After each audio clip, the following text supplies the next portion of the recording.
오늘 우리에게 주시는 말씀은 욥기 2장 1절로 10절 말씀입니다.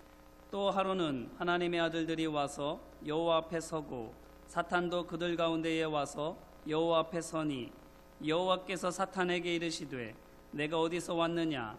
사탄이 여호와께 대답하여 이르되 땅을 두루돌아 여기저기 다녀왔나이다.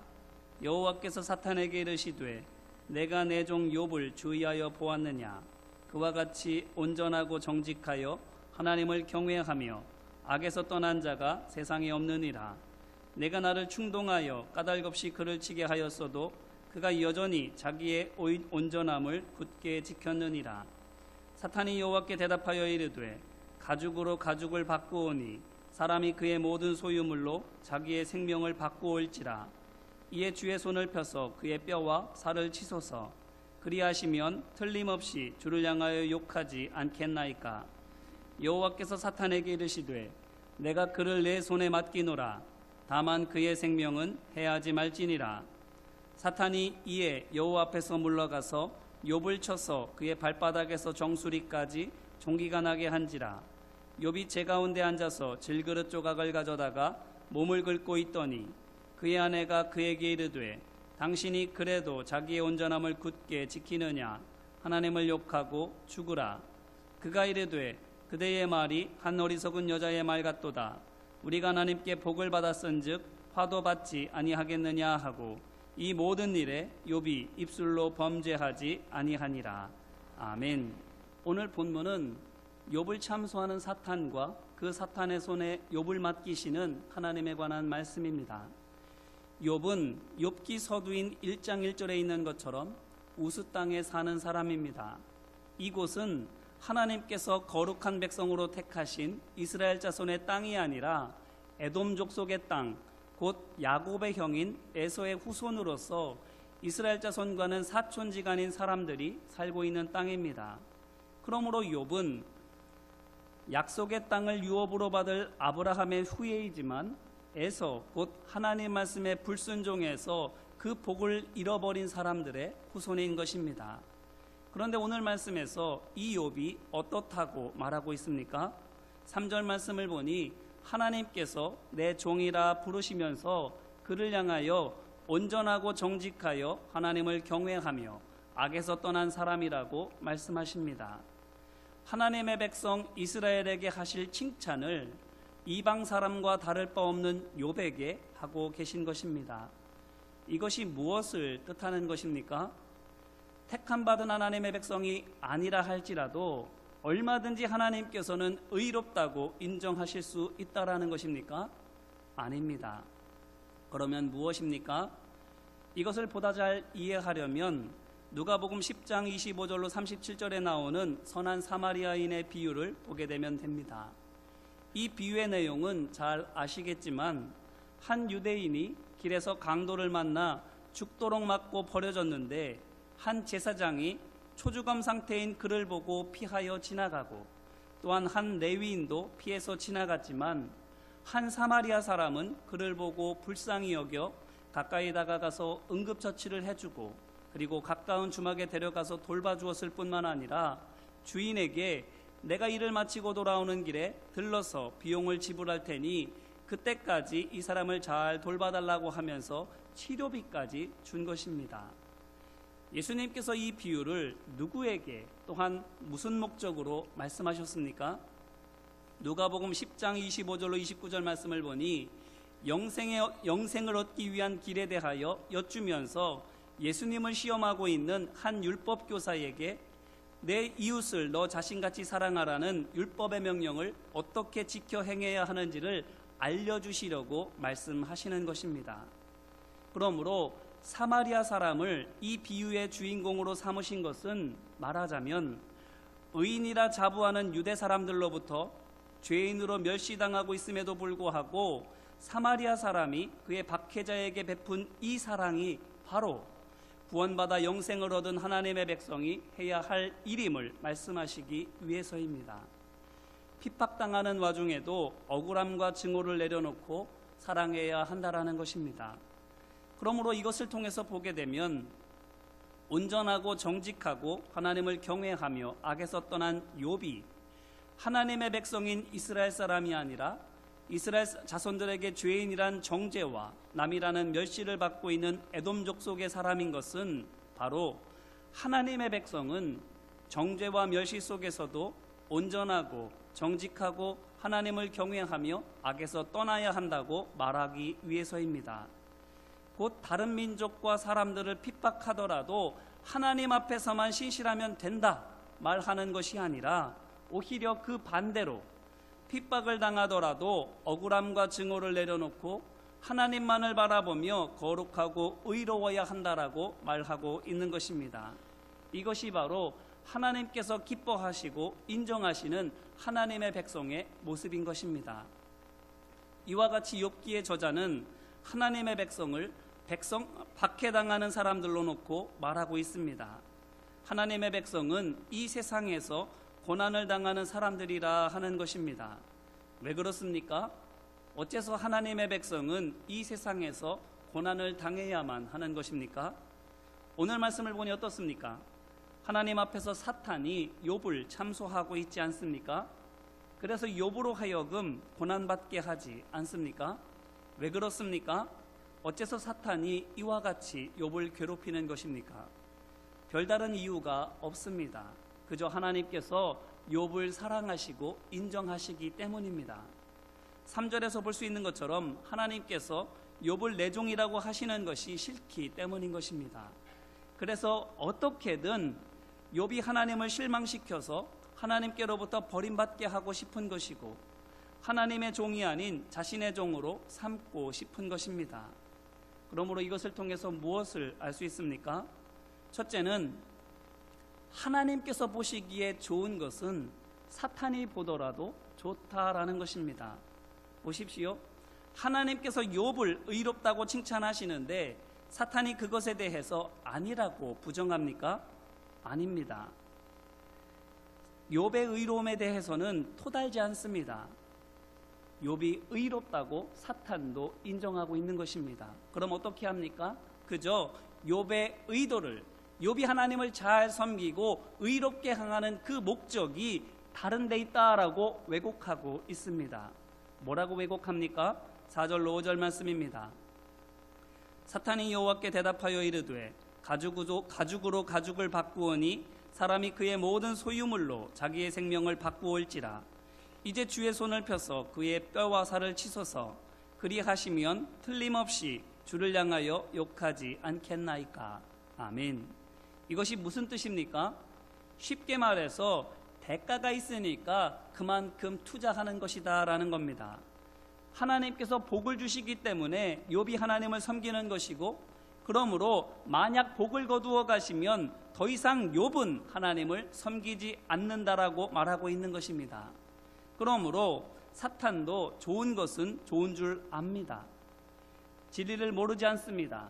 구원을 받으려면 어떻게 해야 하는지도 모르지 않습니다. 다 알고 있습니다. 다만 안 할 따름입니다. 못하는 것이 아니라 그것만큼 하기 싫은 것이 없는 것이고 그것만큼 보기 싫은 것이 없는 것입니다. 그래서 사탄은 자신도 따르지 않을 뿐만 아니라 그것을 따르고자 하는 사람들조차도 어떻게 해서든지 따르지 못하도록 방해하는 것이지요. 그래서 오늘 말씀을 보니 사탄이 어떻게 합니까? 욥이 의로운 것을 알아서 욥을 넘어뜨리려고 합니다.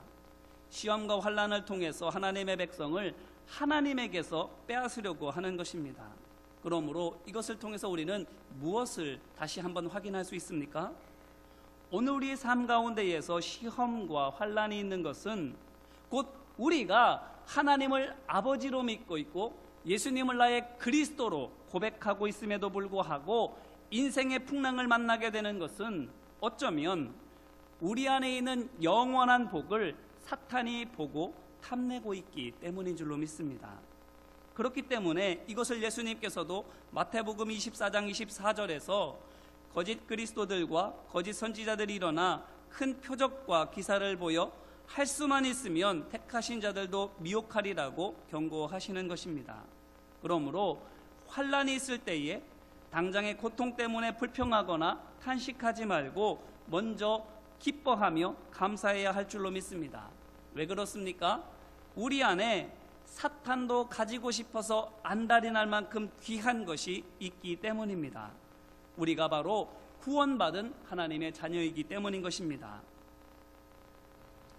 이어서 둘째는 하나님께서는 칭찬하여 높여주시지만 사탄은 비방하여 깎아내린다라는 것입니다. 보십시오. 하나님께서는 욥을 향하여 극찬을 하시지만 욥이 그와 같은 극찬을 받을 정도입니까? 사실은 아닙니다. 하나님께서 그를 향하여 온전하다고 말씀하셨지만 오늘 말씀 이후에 욥이 그의 친구들과 대화하면서 하는 말이나 행동을 보게 되면 욥 역시 연약하고 부족한 한 인간인 것을 우리가 알 수 있는 것입니다. 그러므로 이를 통해 보건대 하나님께서는 어떻게 해서든지 간에 높여주기 원하시는 분이시고 어떻게든지 간에 구원하기를 바라시는 분이십니다. 하지만 이것에 반하여 사탄은 어떻습니까? 어떻게 해서든지 간에 흠을 잡는 존재입니다. 좋은 것은 슬그머니 줄이거나 감춰두고 나쁜 것은 과장을 해서라도 더 부풀리는 것입니다. 심지어는 좋은 것조차도 거짓말로 나쁜 것이라 속이는 것입니다.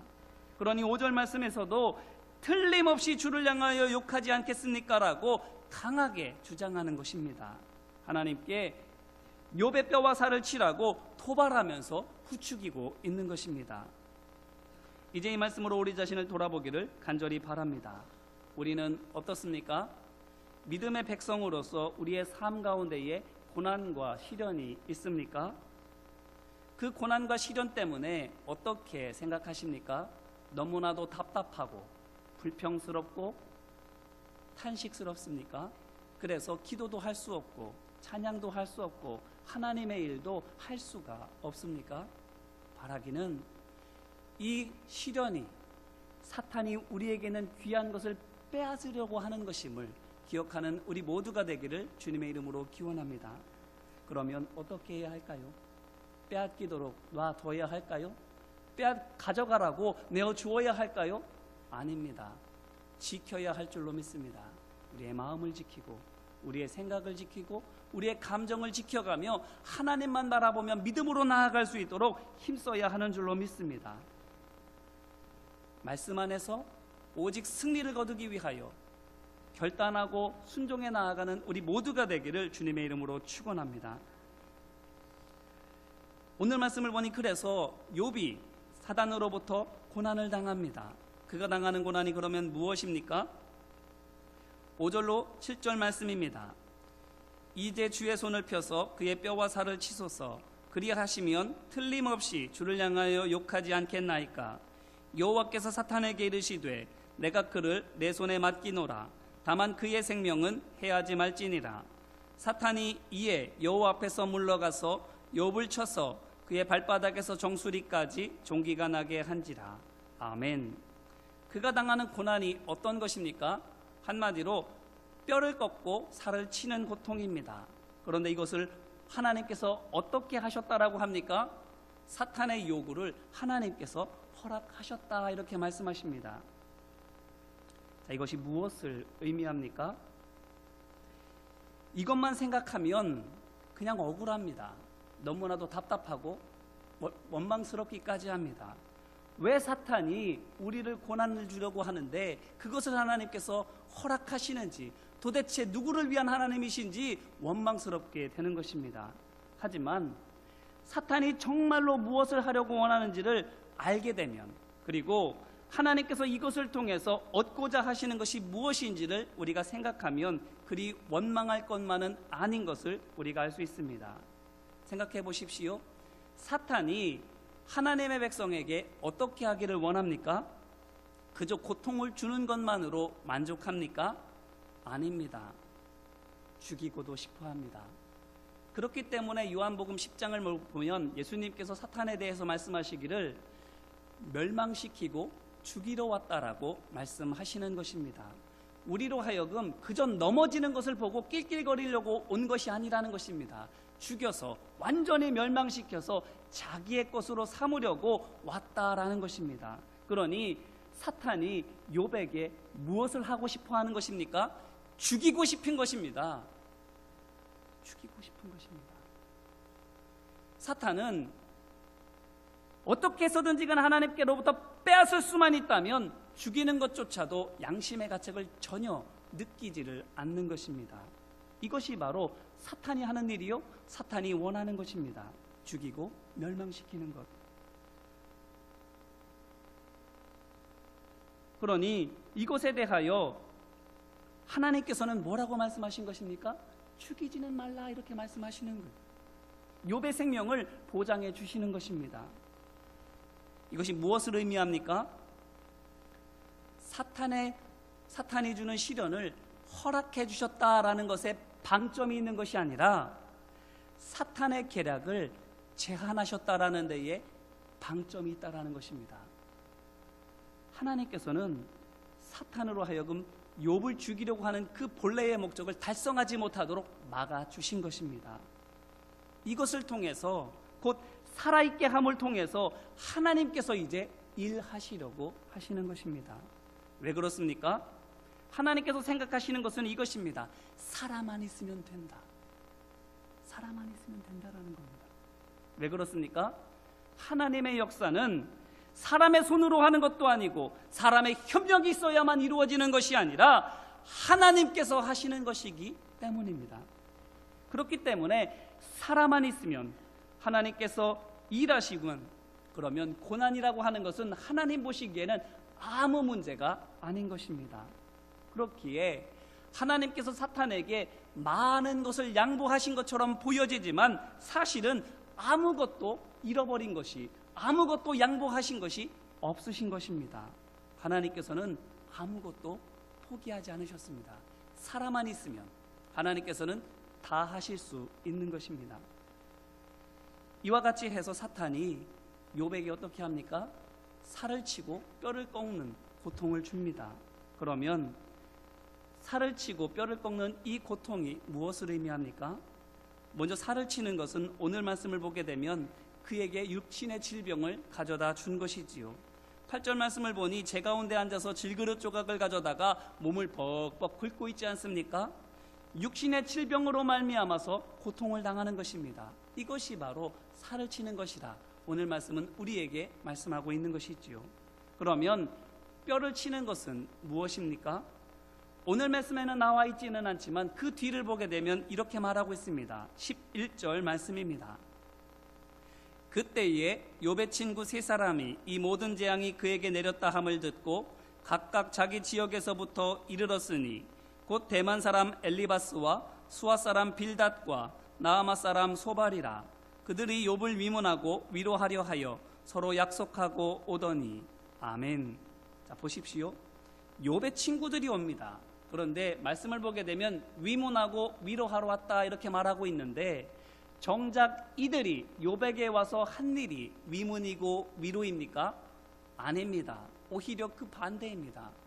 가뜩이나 마음에 상처를 입고 육신까지 아픈데 그러한 욥에게 소금을 뿌리고 있습니다. 그의 마음을 더 아프게 하고 그의 육신을 더 지치게 만드는 것입니다. 이것이 무엇입니까? 마음의 시련이라 하는 것입니다. 육신의 시련뿐만 아니라 마음의 고통까지도 안겨주는 것이다. 이것을 가리켜 살을 치고 뼈를 치는 고통이라고 우리에게 말해주고 있는 것입니다. 자, 그런데 이러한 고통 가운데에서 욥이 어떻게 합니까? 이 모든 고통을 극복해 나아갑니까? 그렇지 못합니다. 오늘 말씀에 있는 것처럼 욥은 육신의 질병은 잘 이겨나갑니다. 10절 말씀을 보니 그가 이렇게 이야기를 하지요. 그대의 말이 한 어리석은 여자의 말 같도다. 우리가 하나님께 복을 받았은즉 화도 받지 않겠느냐 하고 이 모든 일에 욥이 입술로 범죄하지 아니하니라. 아멘. 이전에 자신의 재산이 모두 다 잃어버리고 자녀들까지도 모두 죽는 고통을 당해도, 곧 환경의 문제 앞에서도 그는 하나님 앞에 범죄하지 않았습니다. 이제도 육신의 질병 앞에서도 하나님께 범죄하지 않습니다. 그런데 그 이후로는 어떻게 됩니까? 욥의 친구들과 대화하면서 뼈를 치는 고통 가운데에서는 그가 어떻게 됩니까? 그의 마음이 흔들립니다. 또한 무너집니다. 흥분하고 비방하고 심지어는 저주하기까지 합니다. 하나님을 향하여서는 자신의 의를 기준으로 어떻게 무죄한 나에게 이와 같이 하실 수가 있습니까? 라고 하나님께 원망합니다. 친구들을 대하여서는 비방하고 저주합니다. 미워합니다. 이와 같이 욥은 살을 치는 고통은 이겨나가고 있지만 뼈를 치는 고통 앞에서는 흔들리고 넘어지고 있는 것입니다. 자, 이것이 무엇을 의미합니까? 우리가 제 아무리 의로운 사람이라 할지라도 우리 자신의 힘으로는 시험을 이길 수 없다라는 것입니다. 하나님의 도우심이 없이는 우리는 아무것도 아닌 것입니다. 하나님의 말씀을 제 아무리 많이 알고 있어도, 오병이어의 기사와 이적을 경험했다 할지라도 하나님의 도우심이 없이는, 성령의 역사가 없이는 우리는 성경 말씀은 지식으로 끝날 뿐이요 경험은 그저 어제의 경험으로만 머물고 있을 뿐인 것입니다. 우리는 시험을 이길 수가 없는 것입니다. 이제 이 말씀으로 다시 한번 우리 자신을 돌아보기를 간절히 바랍니다. 우리가 당하고 있는 고난은 어떤 것입니까? 환경의 문제입니까? 육신의 질병입니까? 또한 마음의 고통입니까? 그리고 이와 같은 고통 가운데에서 우리는 어떻게 하고 있습니까? 욥처럼 환경의 문제는 어떻게든 극복해서 삶이 가난하고 곤궁해도 하나님 앞에 거룩하게 11조를 구별하여 바칠 수 있는 믿음으로 서고 있지만, 몸이 아프면 아이고 교회 못 나가겠네 하면서 예배 자리는 못 나오고 있지는 않습니까? 또는 환경의 문제도 이기고 육신이 아파도 아픈 몸을 이끌고서라도 부축을 받고서라도 중풍병자처럼 침상 위에 올라서서라도 예배 자리에 참여하고 하나님을 바라보고는 있지만 마음의 고통 앞에서는 낙심하고 있지는 않습니까? 어떻게 이러실 수 있습니까? 근심하고 원망하면서 기도하기를 멈추고 찬양하기를 멈추고 하나님 앞에 나아가기를 멈추고 있지는 않습니까? 바라기는 우리 힘으로 할 수 없음을 기억하고 하나님만을 믿음으로 바라보는 우리 모두가 되기를 주님의 이름으로 기원합니다. 하나님께서는 우리와 함께 하시며 지금도 우리를 위하여 도와주시는 줄로 믿습니다. 그러기에 하나님만을 바라보면서 승리의 길로 걸어가는 우리 모두가 될 수 있기를 소망하고 축복합니다. 자, 그러면 하나님께서 왜 고난을 주실까요? 하나님의 백성에게 왜 이와 같은 시련을 허락하시는가 하는 것입니다. 그것은 첫째로 고난이 하나님의 백성으로 하여금 온전하게 하는 길이기 때문입니다. 마태복음 5장 48절 말씀을 보게 되면 예수님께서 뭐라고 말씀하시는가 하면 너희 하나님 아버지의 온전하심과 같이 너희도 온전하라 말씀하십니다. 그런데 우리가 어떻게 온전하게 됩니까? 온전함의 길은 무엇으로 완성된다라는 것입니까? 야고보서 1장 4절로 5절 말씀을 보게 되니 믿음의 시련 속에서 인내로 온전한 믿음의 사람이 된다라고 말하고 있는 것입니다. 고난을 통해서 믿음의 사람은 온전하게 되는 것입니다. 생각해 보십시오. 피해를 준 사람이 잘못을 뉘우치는 것이 더 힘듭니까? 아니면 피해를 입은 사람이 죄를 짓고도 회개하지 않는 사람을 사랑하는 것이 더 힘듭니까? 두말할 것 없이 피해자가 잘못을 인정하지 않는 가해자를 사랑하는 것이 훨씬 더 힘듭니다. 잘못을 깨닫고 용서를 빌어도 상한 마음이 풀릴까 말까 할 텐데 후한무치하게 발뺌하거나 적반하장으로 대한다면 더 말할 것도 없지 않습니까? 그러면 어떻게 해야 억울함과 증오를 내려놓을 수가 있는 것입니까? 하나님만 바라보아야만 합니다. 하나님께 맡겨야만 하는 것입니다. 왜 그렇습니까? 선악을 심판하실 분은 오직 하나님이시기 때문입니다. 하나님께서는 행한 대로 갚아주시는 공의의 하나님이시기 때문입니다. 보십시오. 홍해 앞에서 하나님께서 모세에게 무엇을 말씀하십니까? 출애굽기 14장 15절로 18절입니다. 여호와께서 모세에게 이르시되 너는 어찌하여 내게 부르짖느냐? 이스라엘 자손에게 명령하여 앞으로 나아가게 하고 지팡이를 들고 손을 바다 위로 내밀어 그것이 갈라지게 하라. 이스라엘 자손이 바다 가운데서 마른 땅으로 행하리라. 내가 애굽 사람들의 마음을 완악하게 할 것인즉 그들이 그 뒤를 따라 들어갈 것이라. 내가 바로와 그의 모든 군대와 그의 병거와 마병으로 말미암아 영광을 얻으리니 내가 바로와 그의 병거와 마병으로 말미암아 영광을 얻을 때에야 애굽 사람들이 나를 여호와인 줄 알리라 하시더니 아멘. 바로 쫓아오는 애굽 군대를 뒤돌아보라고 말씀하시지 않고 앞을 바라보며 앞으로 나아가라고 명령하십니다. 적을 향하여 뒤돌아서 싸우려고 하지 말고 약속의 땅으로 전진해 나아가라고 하시는 것입니다. 왜입니까? 하나님께서 대신 싸워주실 것이기 때문입니다. 출애굽기 14장 24절로 25절입니다. 새벽에 여호와께서 불과 구름 기둥 가운데서 애굽 군대를 보시고 애굽 군대를 어지럽게 하시며 그들의 병거 바퀴를 벗겨서 달리기가 어렵게 하시니 애굽 사람들이 이르되 이스라엘 앞에서 우리가 도망하자. 여호와가 그들을 위하여 싸워 애굽 사람들을 치는도다. 아멘. 이와 같이 하나님의 백성에게는 고난은 있을지는 모르지만 패배는 없는 것입니다. 하나님께서 그들을 위하여 싸워주시고 건져주실 것이기 때문입니다. 그러니 맡길 수 있지 않습니까?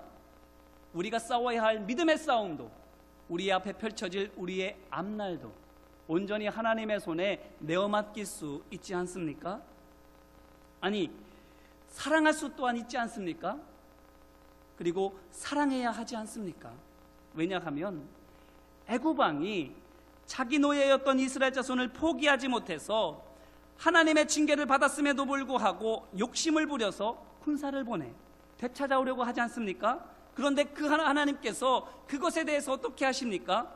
그 욕심으로 말미암아 애굽 왕이 그의 모든 군사들을 다 잃게 되지 않습니까?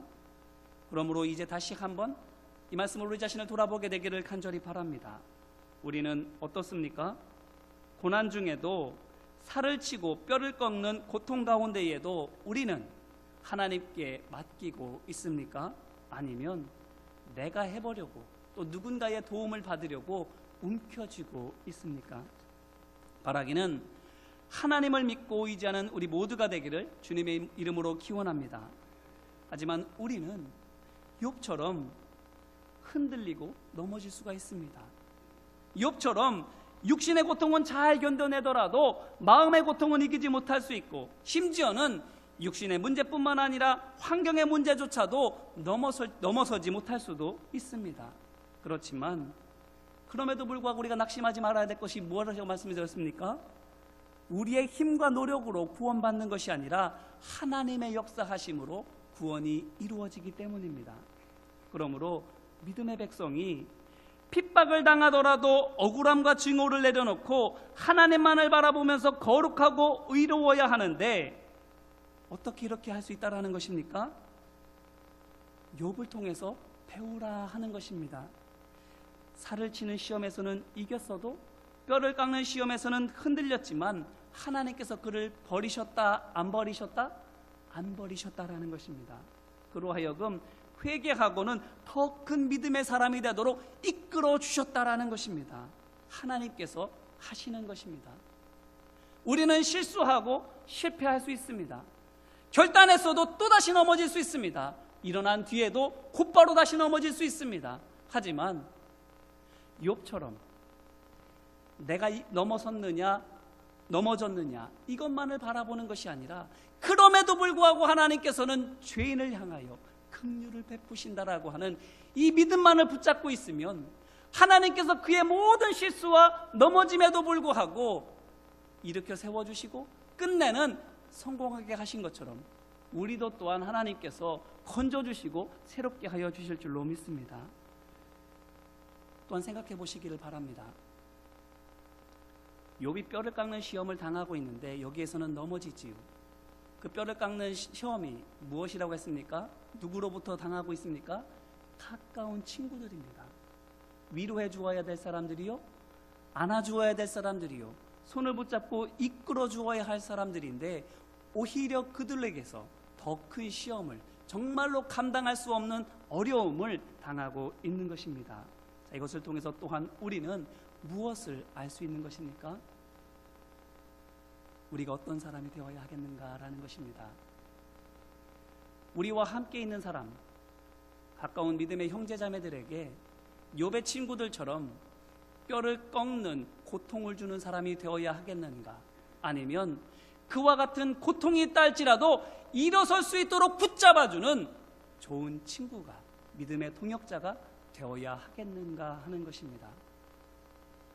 만약 욥의 친구들이 욥에게 이와 같은 일을 하지 않고 도리어 아프고 낙심한 욥을 말씀으로 붙들어주고 위로하고 함께 사랑으로 섬겨주었다면 어땠을까요? 그가 정말로 온전한 사람으로 자랄 수 있게 되었지 않겠습니까? 마찬가지로 우리도 뼈를 꺾는 고통을 안겨주는 사람이 아니라 그러한 고통 가운데 있는 사람들을 사랑의 손길로 붙들어주고 도와주는 믿음의 동역자가 될 때에 그도 하나님 안에서 온전하게 서갈 뿐만 아니라 우리도 하나님 안에서 온전하게 믿음이 성장하게 되지 않겠습니까? 그러므로 바라기는 어떤 핍박과 어려움 가운데에도 하나님만을 믿고 의지함으로 내어 맡길 수 있는, 더 나아가서는 사랑으로 함께 할 수 있는 우리 모두가 되기를 소망하고 축복합니다. 또한 이것을 위하여 함께 마음을 모으고 사랑으로 섬기는 우리 모두가 되기를 주님의 이름으로 축원합니다. 말씀을 붙들고 함께 기도하기를 원합니다.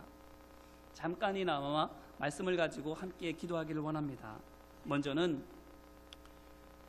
회개하며 기도하기를 원합니다. 가만히 생각해 보시기를 바랍니다. 고난 가운데서 우리는 어떻게 하고 있습니까? 사탄도 우리가 하나님의 자녀인 것을 알고는 시기해서 그것을 빼앗으려고 하는데, 그것을 감사하기보다는, 내가 구원받았다라는 것을 기뻐하기보다는 고난 때문에, 아픔 때문에 원망하고 불평하고 있지만은 않습니까? 이 시간 회개하며 기도할 때에 믿음의 눈을 들어 하나님을 바라보지 못하고 구원하신 은혜와 사랑을 기억하지 못하고 그저 우리 앞에 있는 문제만을 바라보며 원망하고 불평하고 탄식하였던 것들을 회개하기를 원합니다. 또한 이어서 간구하며 기도하기를 원하는데요, 함께 기도할 때에 주님 도와주옵소서, 지금도 나를 도와주시는 것을 내가 믿게 하옵소서, 그래서 온전히 맡겨드리는 하나님의 종되게 하여 주옵소서 간구하시기를 바랍니다. 또한 마지막으로 결단하며 기도할 때에 주님, 제가 사랑으로 섬기겠습니다. 고통을 안겨주는 사람이 아니라, 시험을 주는 사람이 아니라, 어떤 시험 앞에서도 이길 수 있도록 도와주는 믿음의 동역자, 기도의 중보자가 되겠습니다. 함께 하나님의 의를 이루어갈 수 있도록, 뼈와 살을 치는 고통 가운데에서도 하나님의 의를 이루어갈 수 있도록 도와주는 하나님의 사람이 되겠습니다라고 이 시간 함께 회개하고 간구하고 결단하며 함께 기도하겠습니다.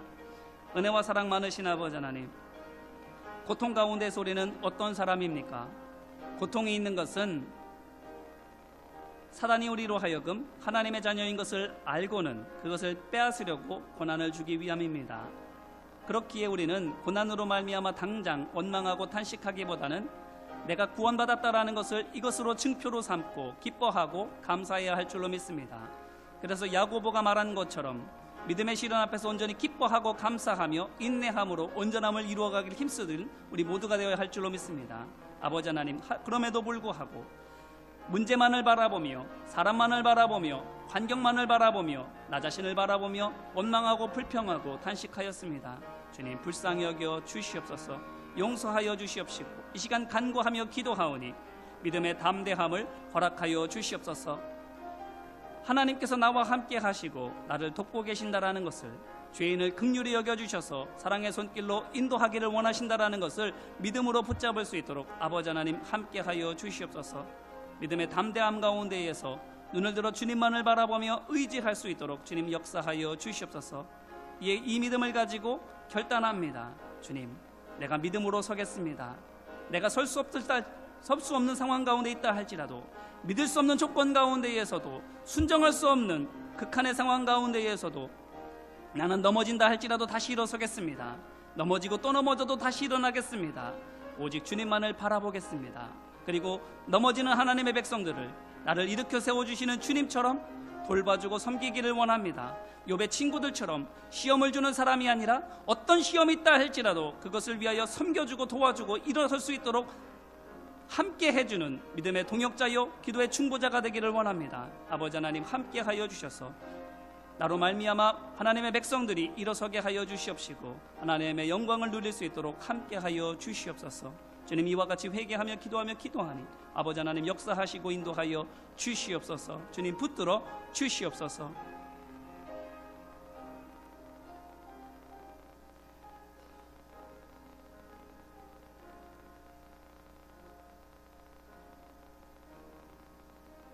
사랑과 은혜가 많으신 아버지 하나님 감사합니다.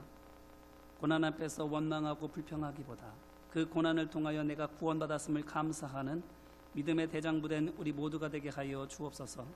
당장은 그렇기가 어렵습니다. 하지만 그러기에 하나님께서는 우리를 살려주셔서 하나님께서 일하시기로 결심하십니다. 나는 실패하고 넘어지지만 흔들리며 좌절하지만 하나님께서는 포기하지 아니하시고 하나님께서는 버리시지 않습니다. 더 강하게 붙들어 주시고 더 사랑으로 인도해 주셔서 끝내는 하나님의 역사하심으로 회개하고 구원받고 더욱더 성장하여 온전하여질 수 있도록 인도해 주십니다. 주님, 이와 같이 하나님께서 우리와 함께 하심을 믿고 담대하게 믿음의 길을 걸어갈 수 있도록 도와주옵소서. 또한 어떠한 시험과 어려움이 있다 할지라도 위하여 함께 해주고 기도해주는 믿음의 동역자요 기도의 중보자 되게 하여 주옵소서. 그래서 함께 손을 잡고 하나님의 뜻을 이루어갈 수 있도록 어떤 시험과 어려움이 있다 할지라도 사랑의 손을 놓지 않고 함께 이겨나갈 수 있도록 주님 도와주시옵소서. 살을 찢고 뼈를 꺾는 고통이 있다 할지라도 하나님께서 함께 하여 주셔서 승리하게 하시는 이 은혜를 하루속히 우리 가운데 누릴 수 있도록 주님 도우시고 인도하여 주시옵소서. 함께 하심을 믿고 감사를 드리며 은혜와 사랑 많으신 예수님 이름으로 기도합니다.